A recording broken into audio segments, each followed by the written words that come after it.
Good afternoon. Thank you for joining us for the Hull & Chandler Leadership Series. Hull & Chandler is a client-centered law firm providing legal services to individuals, families, businesses, and nonprofits in Charlotte, North Carolina, and throughout the Carolinas. Our award-winning attorneys specialize in business and contract law, employment law, civil litigation, estates, wills, trusts, personal injury, commercial real estate, and nonprofit public charity law. If interested in learning more about how our attorneys can help serve you and solve your real-world problems, visit our website at www.hullandchandler.com and schedule a consultation with one of our award-winning attorneys. The law firm of Hull & Chandler is proud to sponsor the Leadership Series, a program where Hull & Chandler attorney Rocky Cabagnat interviews local and regional leaders in the nonprofit, private, and public sectors to discuss the real-world interplay of law, business, and the social sectors within the context of our continuously changing times. Rocky helps nonprofits stay legally compliant, avoid legal problems, and resolve legal issues when they come up. Nonprofits looking for legal services can choose to bring Rocky on as a management team member or through our fractional general counsel program, or can utilize Rocky as an attorney on standby through our firm's affordable legal subscription plan. If you want to learn more, you can follow up with me directly. Don't let your nonprofit go without access to quality legal counsel when it needs it. So everybody, welcome to the Leadership Series, and take it away, Rocky. Okay, well, thank you, Shannon. Thank everybody for coming and joining us again on a Wednesday afternoon. It's always tough in the middle of the week, but, we hope to provide our viewers some, information, education that you can, good takeaways that you can have as being a client or being, at least interested in the law firm of Hull & Chandler. And so anyway, I think we have a very, very interesting topic today. I think if you look at the news, obviously what's going on in DC, we've got discussions of reconciliation, and it seems that's kind of an odd name, right? Reconciliation. It doesn't seem like it seems like there's the furthest thing from reconciliation is going on in Washington, D.C. these days. But you hear about the tying the infrastructure bill to the reconciliation bill and whether they can get that done. And that's obviously trillions of dollars at stake at the national level. But we have very important topics and very important issues that affect us here in the state of North Carolina, and that's in our state capital of Raleigh.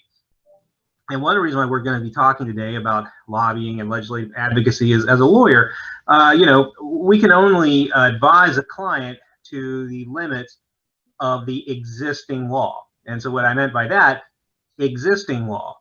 What legislative advocacy and lobbying tends to do, and of course, folks have certain ideas of what that means. Maybe it's this shadowy group of folks who somehow make things happen or make things not happen, as the case may be. But ultimately, law is a variable. It's sort of an organic structure.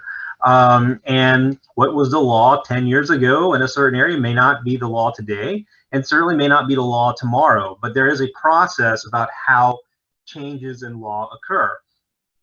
So when I'm working with a client, so I'll give you an example, because this is something that in the nonprofit sector, I think many nonprofits have been pushing for. I think they continue to push for every year is an automatic sales tax deduction in North Carolina. So when I practice in Florida, the law there is that if you were a 501c3, if you went to Walmart to purchase, materials for your fundraiser or for your after-school program, you could just show your letter to the person at Walmart, and they won't charge you sales tax. Well, here in North Carolina, we have very interesting situation where I think you have to save up all your receipts if you're a qualified 501c3 and then to file something with the Department of Revenue and get a refund.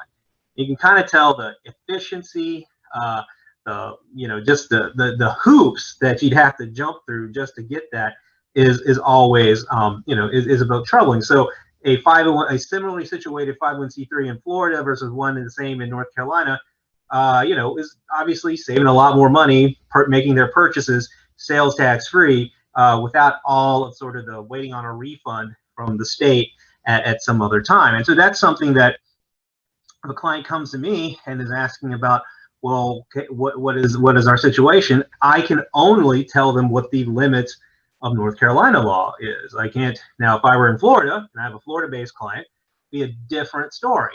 So that's just one example of a change that, at least in the sector that I represent, would love to see happen. And it may yet happen. There's still some variabilities going on. It's still things are kind of open, legislative session. And so so today we just want to kind of talk about what is lobbying, what is legislative advocacy, and we want to talk with Christy Jones from New Frame. Christy has joined us before in her other guise as executive director to North Carolina Head Start Association at a previous episode that we had. But I think that it's important to kind of, particularly for a lot of our clients who are in the business sector, and you think of regulations that kind of, maybe when you're working with your own clients, right? It's not just the lawyer to when you're working with your own clients and you're thinking of some sort of North Carolina-based regulation in particular that may, maybe it's extra filing fees or it's extra this or it's extra that, that kind of affects your folks, that changes do happen. And so, many businesses or groups of businesses may get together and they may bring on a legislative advocate that will try to push something through, whether it's a proposed new bill or something that can change the law for the folks in that particular industry. So kind of what today we're talking about is that lobbying is not just for the big boys, right? It's not just for the larger, big blah blah, right? You just fill in the blank. And so anyway, I'd just like to welcome Christy. So Christy, first of all, thank you for joining us again here on the Leadership Series. I think in your guys as legislative advocate from New Frame. And so I know we'd asked you this before, but maybe you could just, for those who aren't super familiar, just tell us a little bit about yourself and your path to New Frame this time. I mean, we'll touch on the Head Start stuff, but definitely how did you get involved in Raleigh? Like you seem like such a nice person. How did you end up in? Does it mean I'm not a nice person? No. I'm just kidding. No, so I was a teacher for Davidson County Schools here where I live in Davidson County, and I was a member of the teachers organization. And I met Brian Lewis because I was part of the leadership team for Davidson County Association of Educators. And I was also on the government relations team for the state. And so I would attend meetings with them, and we would, talk to legislators and that kind of thing. And so Brian was the chief lobbyist for us. And so we became friends, and in 2013, when he said he was going to leave the Association of Educators for North Carolina and start his own firm, I was like, it intrigued me. And I was like, wow, I always had fun, going to Raleigh and talking to legislators about education advocacy. And I think I told this story before, but I remember when I was in 4th grade and I went to Raleigh with my 4th grade class, like most 4th grade classes do. And you walk into the General Assembly, and the first thing you see is that red staircase right in front of you. And I remember how intrigued that made me feel about, what the building was and what they did. And it just fascinated me. And I even said that day, one day I will work here.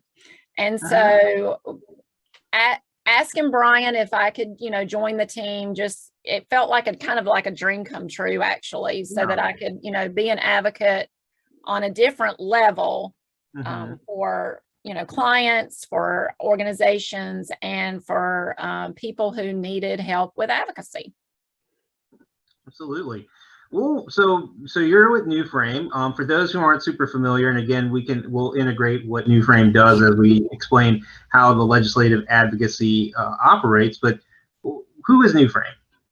Okay, so New Frame is a lobbying and consulting firm in Raleigh, and we work with nonprofits, other organizations, groups of people who need advocacy work done to change legislation or to introduce legislation or to change a policy.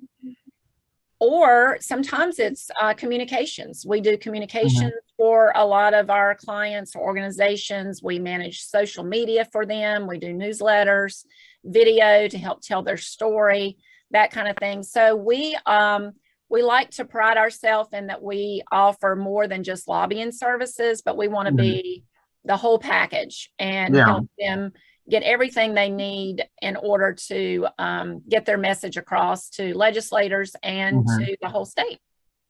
Well, no, I mean, I think that's important, is like you mentioned the word, like, tell their story, because I think that's, in law, like if you're in litigation and you go before the quote unquote finder of fact, whether it's a judge or a jury, you're ultimately trying to tell a narrative. It's one person's narrative versus another person's narrative. And hopefully, yours is more persuasive than the other side's. And so that sounds interesting. It sounds good that, obviously, I think that's one way to kind of orient how folks who are looking at a place like Raleigh and thinking about issues that affect them is that stories work. It's kind of our primary way of learning. It's always with story time. It's how it always started. And I think that's. I think that's a really important aspect, is that I think what legislative advocacy is, that ultimately it is about bills. It's about HR or S dash something, something, something, in committee, but ultimately there's a story underlying it, because no one's just going to be persuaded based on the bill number. There has to be an underlying narrative or underlying story about why a change should or should not occur.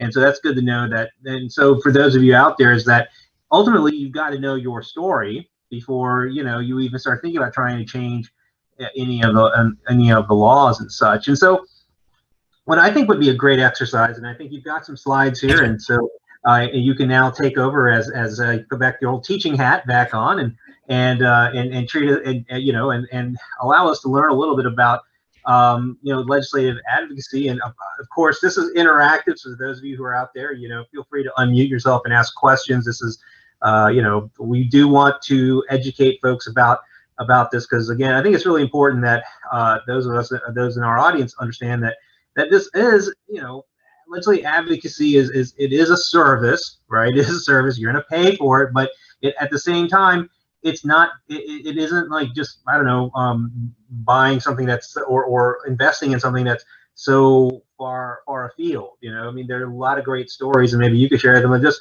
smaller industries in the state, or businesses or groups of businesses that have been able to change. Maybe it's a small change in the law, but it could have a huge effect on the folks that you're working with in your particular sector. So anyway, Christy, I'm just going to pass the mic proverbially over to you, and you've got the slides, and I'll let you take over. Okay. All right. Then I'm going to share my screen here. All right.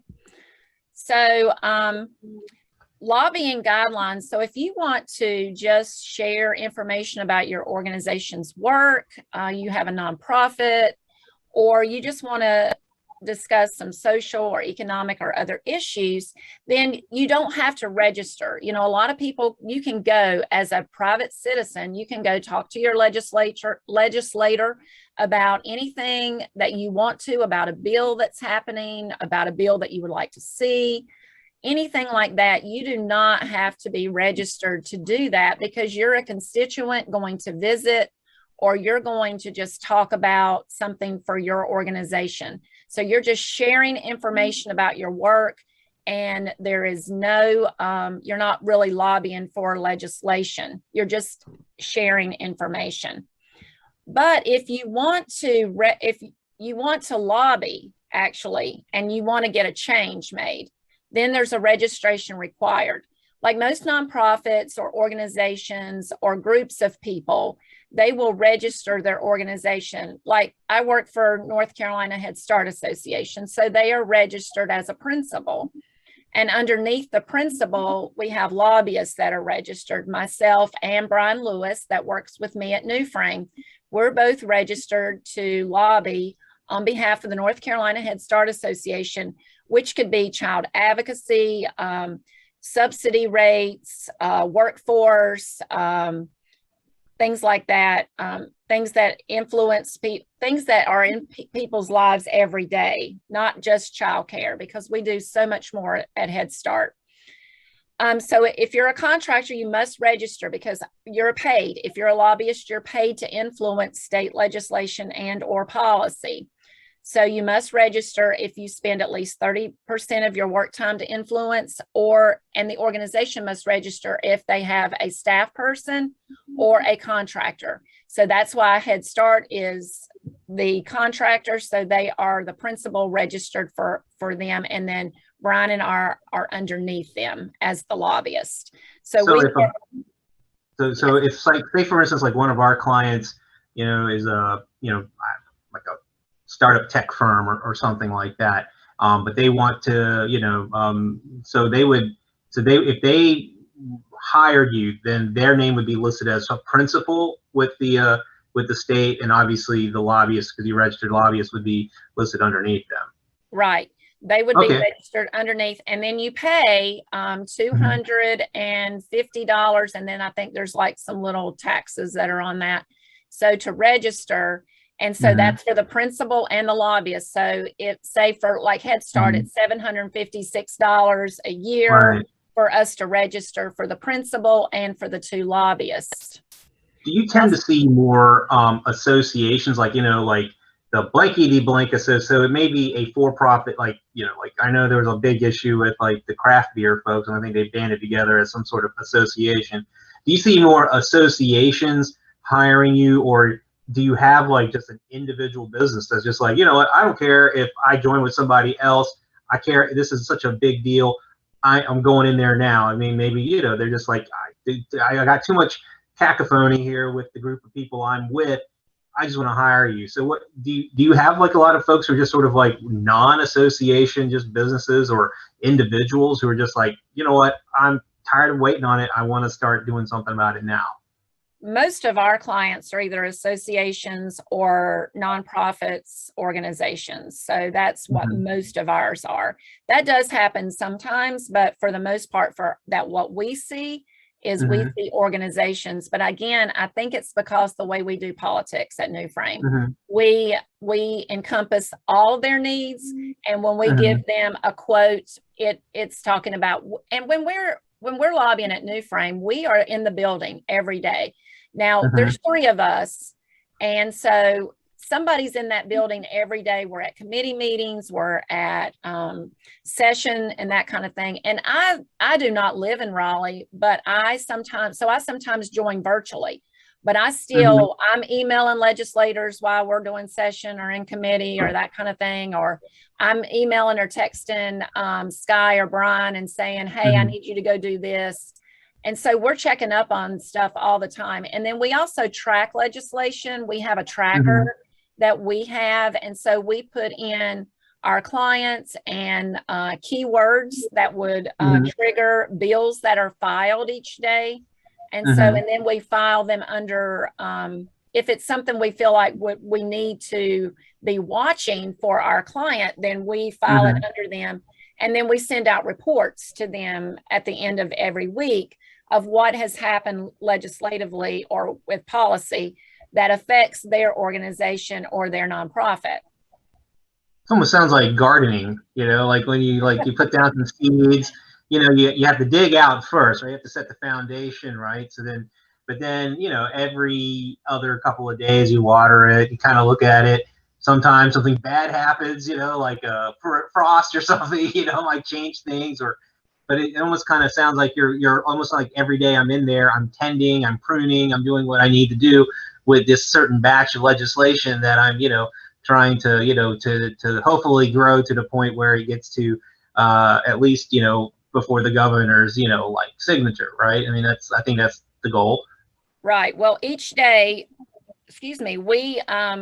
we subscribe to all the emails from the legislature. So anytime there's a committee meeting scheduled, we get a notice about that. We know what they're going to talk about on the calendar for the House or the Senate.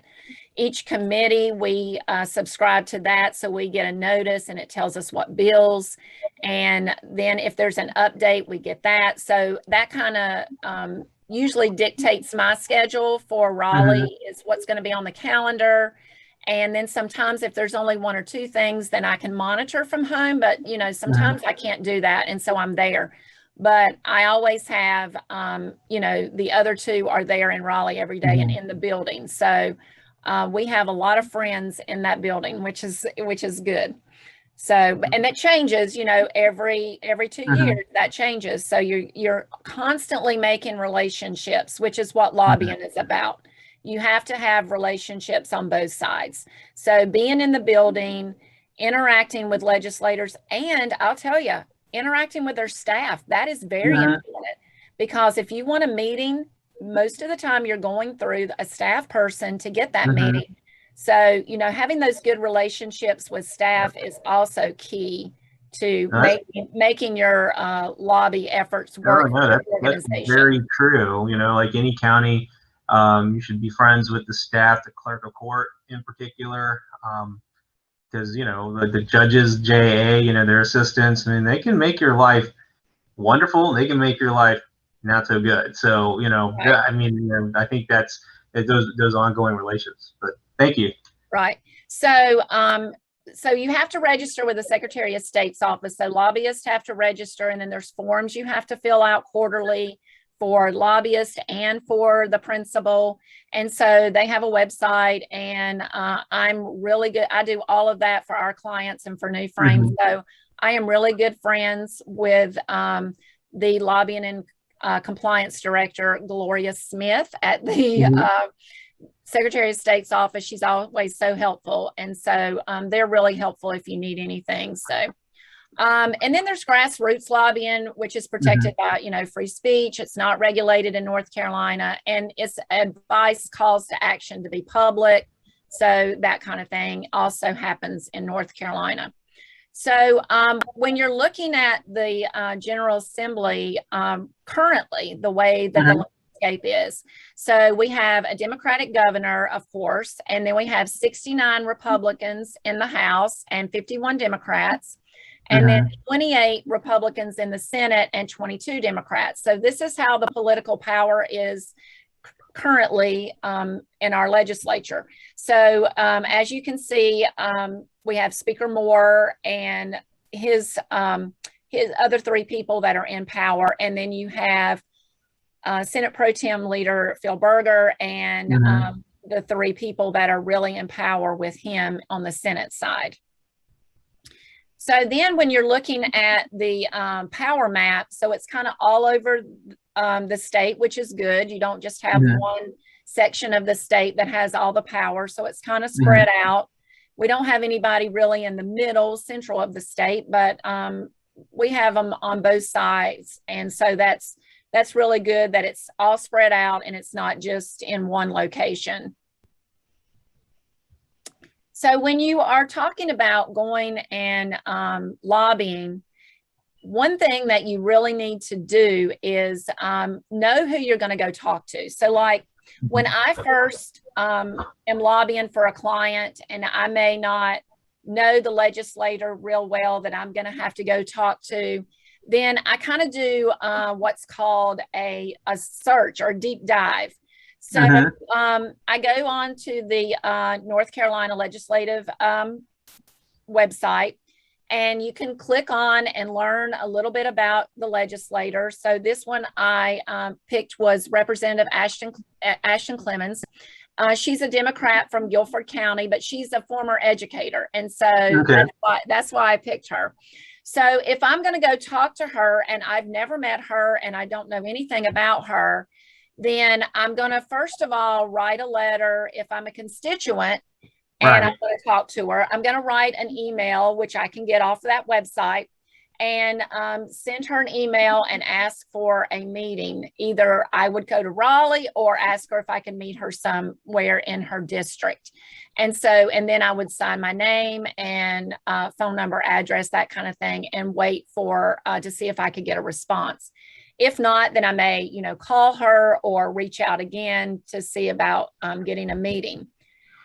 Then what we do is called 6 degrees of separation. So this is kind of like a little exercise you could even do with yourself If you're going to go talk to a legislator, or even if you're talking to someone new at another agency or organization, you may want to do this deep dive on Google, Facebook, Twitter, and find out what their occupation is. What are their interests? What are the issues that they care about? Do they go to church? I mean, find something where you can connect with them so that when you first walk in, like if I did not know, well, I'll tell you, the first time I actually went in and talked to Representative Clemens, I said, we share a passion for education. I used to teach in Davidson County. She actually was a associate superintendent at Thomasville City Schools, which is the town I live in. Yeah. And so she was there for a while. And so we kind of had a little connection there. So it kind of makes a segue into what you're going to be there to talk to. What are the issues you're there to talk about?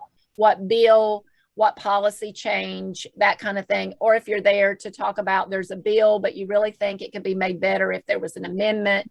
So you do some deep dive into their background and kind of see what things might have in common with yourself, and then you can kind of use that as a segue into your talking to them about the issue that you have that with your organization or for your area that you live.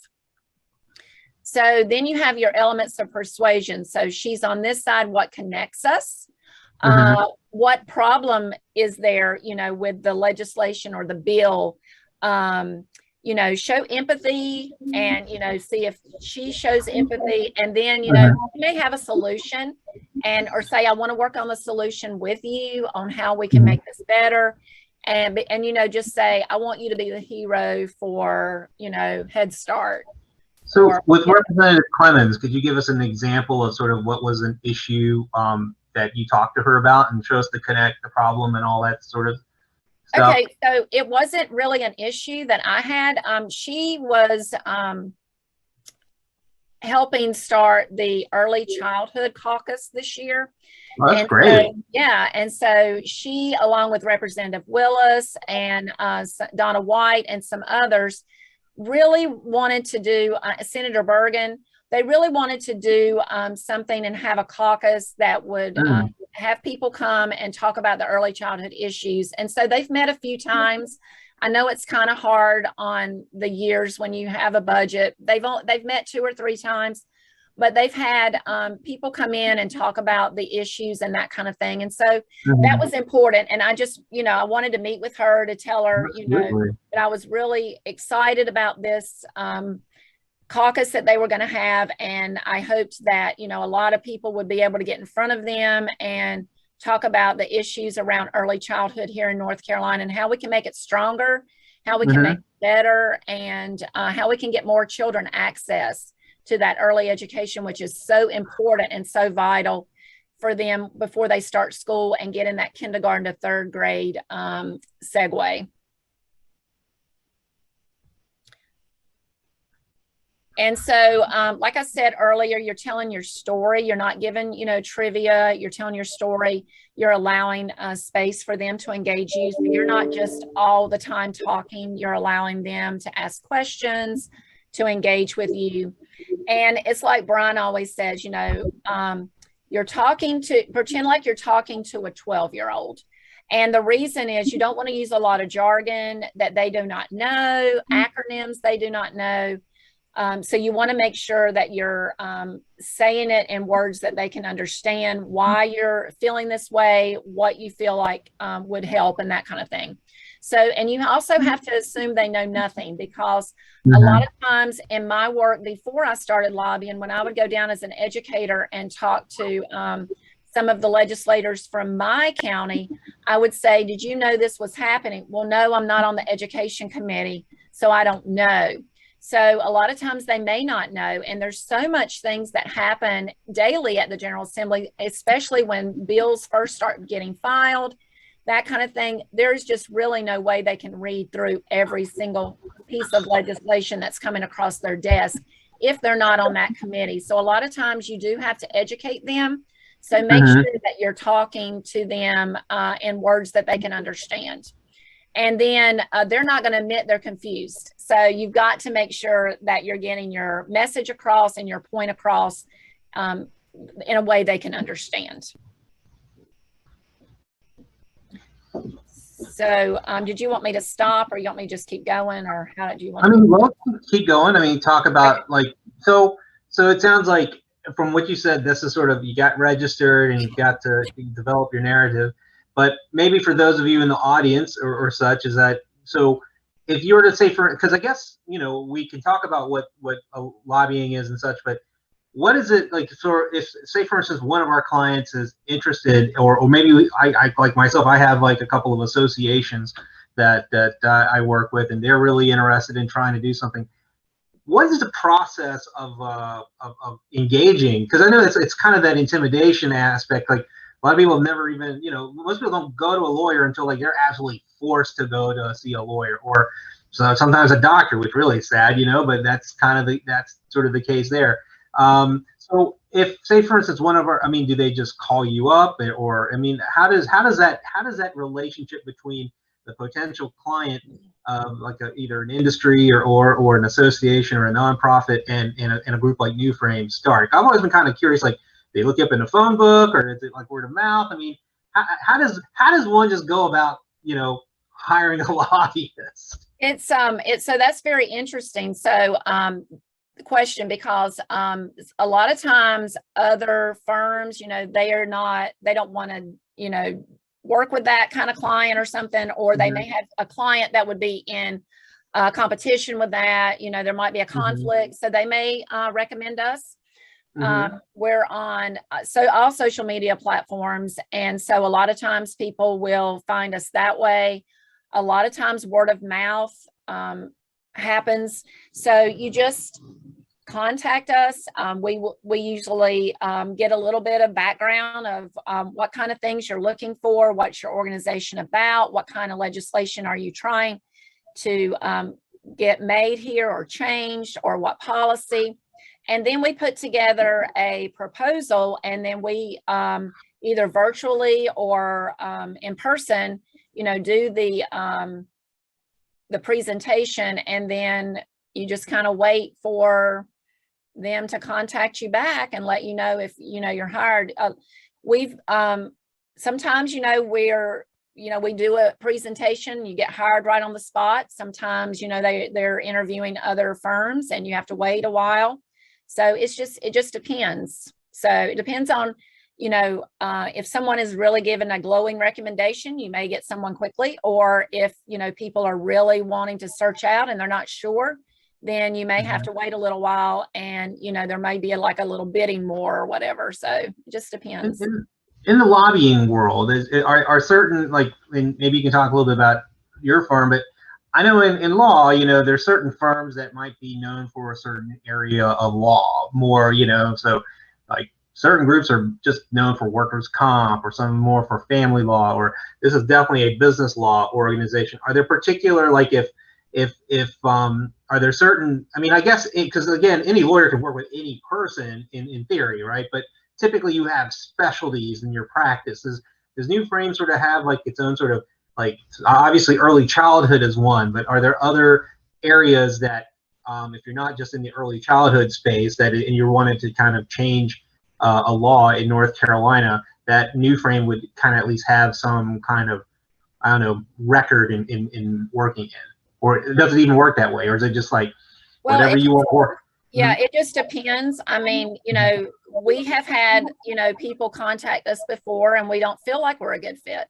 And then, you know, and then sometimes people will contact you and you're like, well, we don't know if we're a good fit or not. But then once you get to talking to them, you realize that, yes, you are. So we have, ours is just, you know, we represent the North Carolina Tourism Association.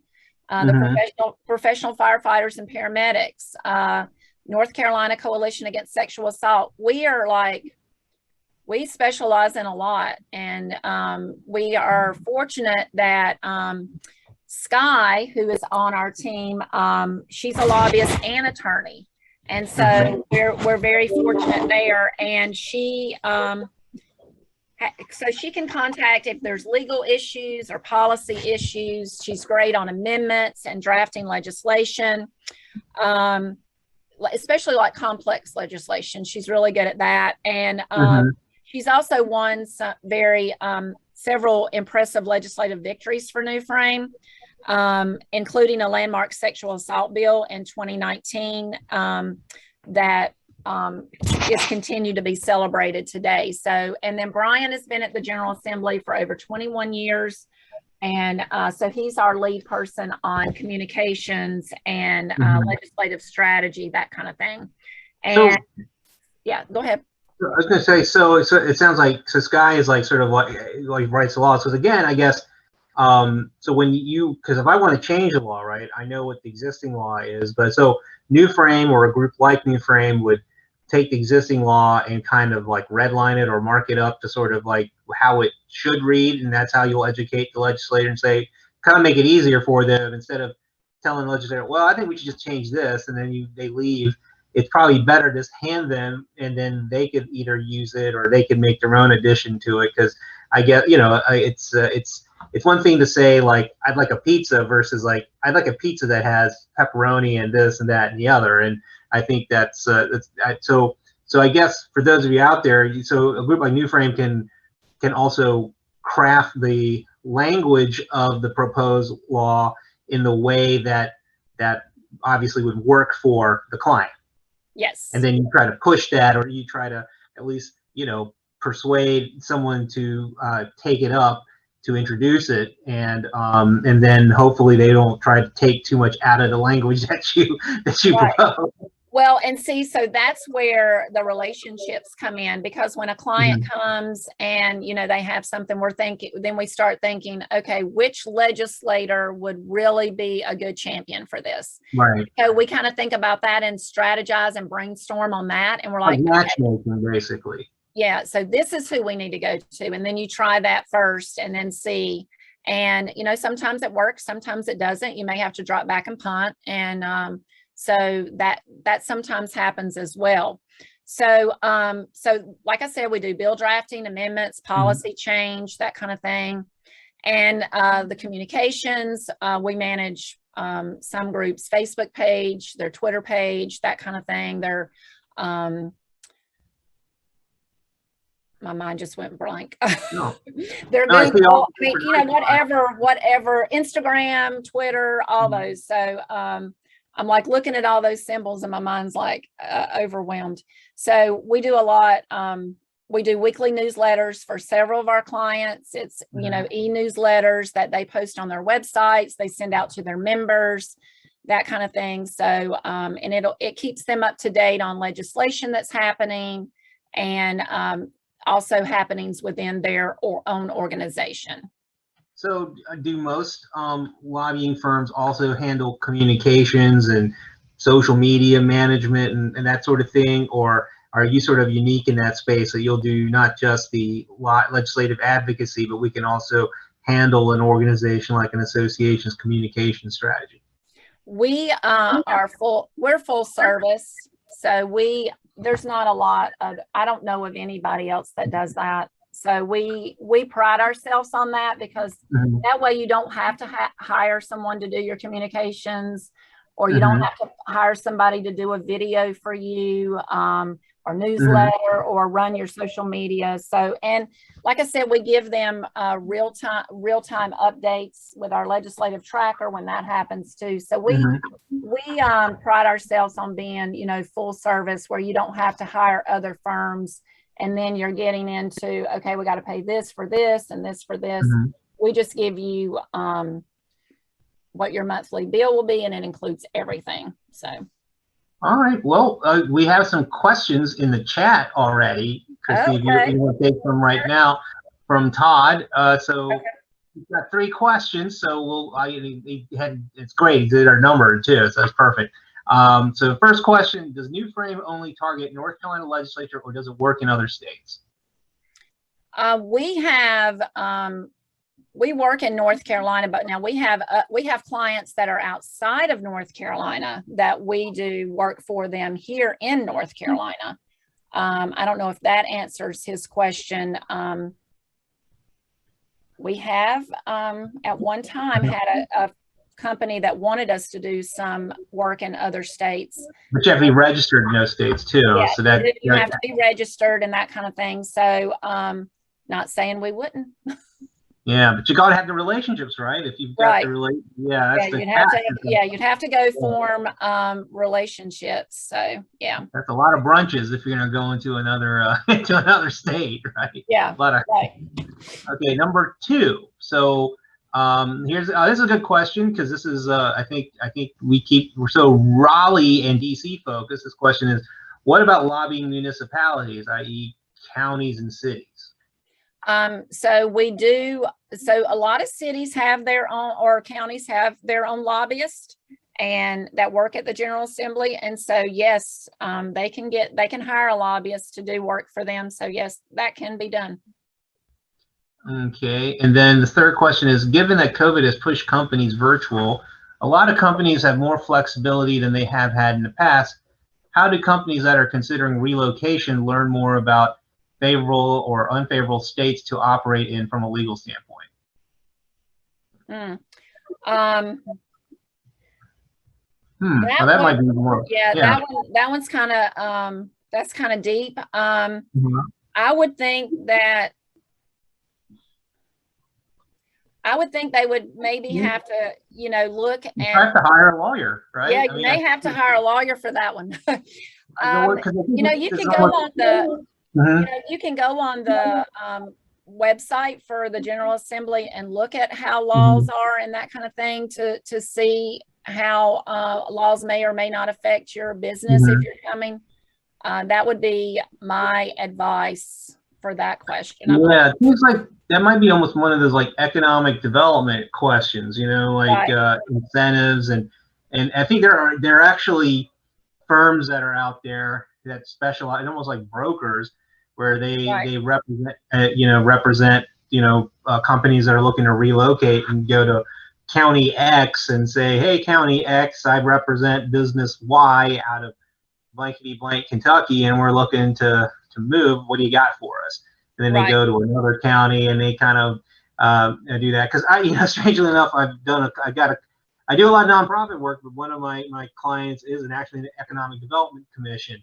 So learn a little bit about the incentives and things of that nature. So yeah, I do think that it does tie into what a group like New Frame does, because I think that when a company is looking to relocate, they're going to look at sort of the regulatory landscape of a particular state and maybe the tax burden. Because you look at it from various levels. The state itself, but then because particularly North Carolina, incentives can be held by the county itself or the city, but usually the county particularly, and then drill it down to the county level. So it is all kind of tied together. And I would say that definitely, COVID is here, but it has not changed companies moving places. That has not done a darn thing to that, even though companies can be, more virtual and sort of a virtual workforce.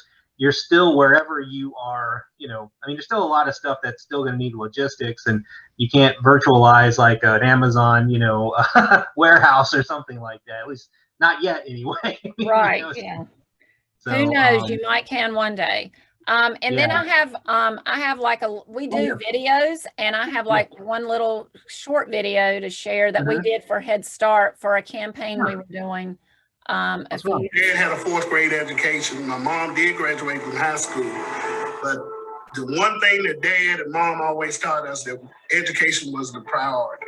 We never thought we were poor. We never did. We got what we needed. Our stomachs were full. We had clean clothes. And it started all the way back in 1965, 1966 in Head Start, because these teachers, not only did they let us go after that, they stayed with us, and every time they would see us later on in the years, they would hug us and say, hey, that was my child. Just recently, this teacher's assistant that I had in 1965, I saw her at a function, and I had to take a picture with her. And that just makes me feel, so good that these teachers still 50 years later, they still want to make sure you're doing all right.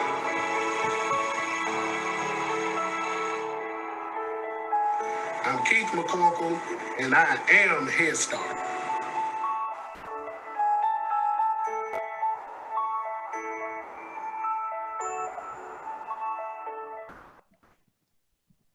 Thank you. I mean, that definitely goes to telling your story, right? I mean, because, now when you make a video like that, I mean, that's geared towards the legislator, or is that geared towards the public, or both? It can be for both. Like for this one, we were doing a I am Head Start, a hashtag I am Head Start campaign. And so we were finding different people who had been Head Start children. And so they were, we were showing, like Keith here worked for UPS for over 30 years as a driver.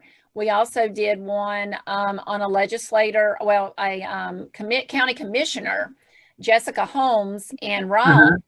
And so we did one on her as well. And so there's just, we did several of these, just trying to show legislators and other people the importance of Head Start, because these kids got a Head Start and then they were able to go on and have that it works, successful careers. Right. Yeah. That it's not just, because I think, there's, politics is politics, and there's always those folks out there who still think that any kind of government program is just, it should just, it's just wasteful, or this, that, it doesn't work. It's just, we're just doing, like a hamster in a whatever wheel, we're not, and I think that these type of stories, and it's such, and I think, is good, because, I just know from my experience from being involved with running a Head Start program for that little, like, my little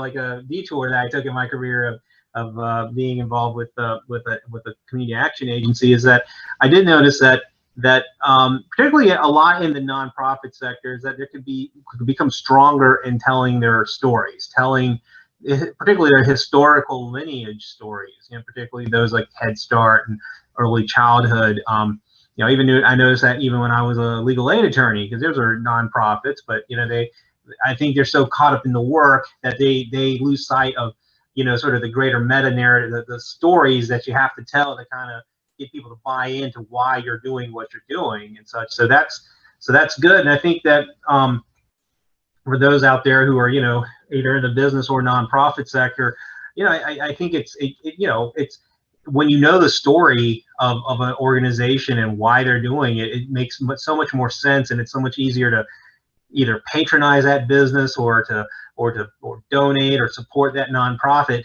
when you fully understand their story. And I think you take a step further and you look at the legislators, if they understand the story of Head Start, they may not necessarily, maybe they're fiscal conservative, may not think they have the money for it, but they at least buy into the story, right? And then, and then maybe they're like, well, maybe, I hope they don't get into this, but we'll cut from here to give us here. But, that's what they want to do. But I think ultimately if you can have a clear story, a clear modus operandi or something about what you're about, I think that makes it so much easier to kind of sell, whether it's the organization itself or obviously changing legislation or stopping legislation, because we sometimes not everything that happens there, and again, depending on your particular viewpoints, I mean, there's a lot of us who think that Raleigh's gone a little crazy in the last 10 years or so.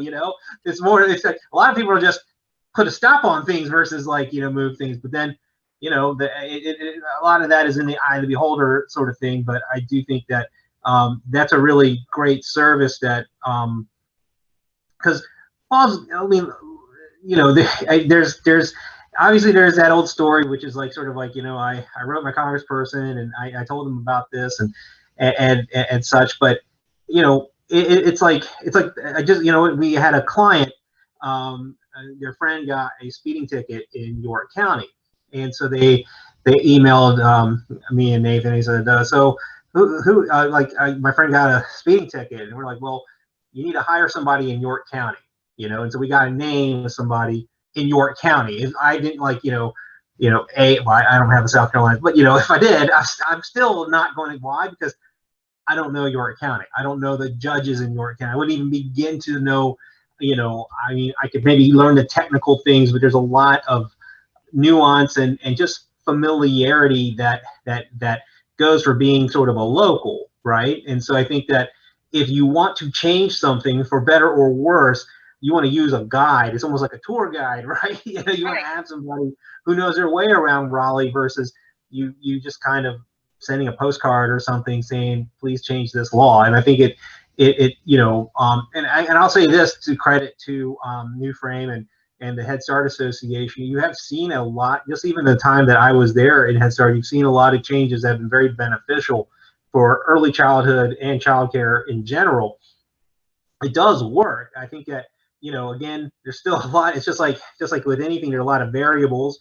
The largest variable is that one screen that she had where it had like 59 Republicans, and you know, depending on your viewpoint, right? Because again, you know, not everybody has the same viewpoint, because that slide might work for a lot of you, right? So I mean, let's you know, you know, if it works for you, then it works for you, right? So that's good, right? So so I think that's that's really interesting. And are there other things that besides I just have this one last thing. So that kind of ties into what you just said. So we pride ourselves on doing politics better.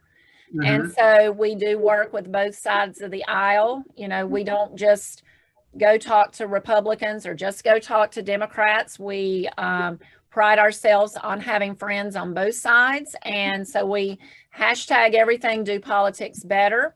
Gotcha. So Brian and Sky have started a podcast. They do it weekly. It comes out on Friday mornings, and it's called Do Politics Better. And what they do each week is they give you a rundown of what happened at the General Assembly, all the highlights, and then and then they have a legislator that is the guest each week. And then they do a lot of fun stuff too. They have a lot of fun doing the podcast. So it's kind of a funny time as well, but very, very informative. And it comes out every week on Fridays. So I already talked to you about this before the broadcast, but there might be some folks in the audience who would be interested. Is what's the status of our I mean, when I say status of our General Assembly, I'm sure everyone is like, you know, healthy and hopefully, you know, nothing going on in that area, but obviously what do you, I mean, if what's the status of like our North Carolina budget and such that you can see, that you can kind of give some inside baseball to the folks here in the audience? So if I had a crystal ball, we would have it next week. So they are finishing up the committee work this week, where they were going over everything in the budget again. And then I think it gets kicked up from what we've been told to the big chairs next week. And they will also be talking, I believe, with the governor. And then which is kind of interesting, you know, aspect this time that he's kind of in the process now before it just like goes to him. So we may see like bits and pieces of it come out before we see the whole thing. So there's no line item veto in North Carolina, is there? Or is there? No, he would have to veto the whole thing. But I think the way we're doing it is this year that I think that we'll have a budget because he's being included. And so I think it'll be a budget that will pass both the House and the Senate with no problem once the governor gets it. And looking back at this particular legislative session in 2021 and sort of the legislative priorities that New Frame has had, like, do you feel like it's been like almost like a gardener? Do you feel like it was a decent harvest, a good harvest, an okay harvest of legislative priorities? So for us, we're still waiting on the final budget to make sure that, you know, our harvest is there. But we did a lot of gardening and a lot of pruning, as you might want to say. So, you know, we've been told that our harvest will be there in some aspects, but, you know, you just have, it's kind of a wait and see, you know, if I had a magic ball, I'd say, yes, these clients are going to get, you know, what we asked for. But, you know, I don't have that crystal ball, but I Right. do, I am very hopeful. So. Mhm. All right. Well, we are close to the end of the hour. So I know that we've got some folks in the audience. Do we have any questions, even from let's see, Todd. Todd always asks good questions. No, thank you guys for the answers to that. That was very helpful. Appreciate it. You're welcome. Thank you, Todd. Shannon, you got any questions, or you want to just No, I just thought it was really interesting because again, I didn't have that history or that background about how all that worked. And so for me, it was really, it was very informative. So thank you. Yeah. Sometime you should do how a bill becomes a law. Well, then I remember when I was a kid, there was a cartoon with, with Schoolhouse Rock. Although, there's a part of it is like, not the way it is. ABC oversimplified the, put a naive take on, but you know what? It was still a great song. It is supposed to be simple, but it's not a simple process. Well, that's true. That's true. Well, I think that's everything in life, right? It should be simple, but it just isn't simple, right? But I mean, I think that it's interesting that we're on a law firm, and it's like we, when we're talking with clients, sometimes, every once in a while, it's like if it's a reoccurring regulatory issue, it's almost like a pebble in your shoe. You either just get used to it, or you try to do something to take it out. And the taking it out is, obviously from the legal side, sometimes well, we'll follow suit and we'll try to change the law that way, and that's sort of like a lawyer's thinking. But I think another, maybe less bloody way to try to change a law is refer the client to someone like New Frame and see what you're going to do there, because at the end of the day, it's like we can try to advise you around this and around that, but if you can make the change in the law, kind of, then it makes our lives a lot easier with, or our lives are always, that's going to be the same, but at least it'll change the answers that we provide, clients if law X is now turned into law Y. So, so what we like to say about that is, like if we do a presentation, we like to say, and we hope this will stoke a conversation. So, to see what we can do to help further their advocacy agenda, or, whatever it is they're wanting, legislation they're needing or needing to get passed or whatever. So. All right. Well, if we don't have any questions, I'll give it back to Shannon to just send us all out on our day. Yeah, thank you guys so much for joining us today. Appreciate your time. Very informative. And join us on the 13th to see Arma Shianko talk about why he teaches and talk about his new book. Oh, wow. Okay.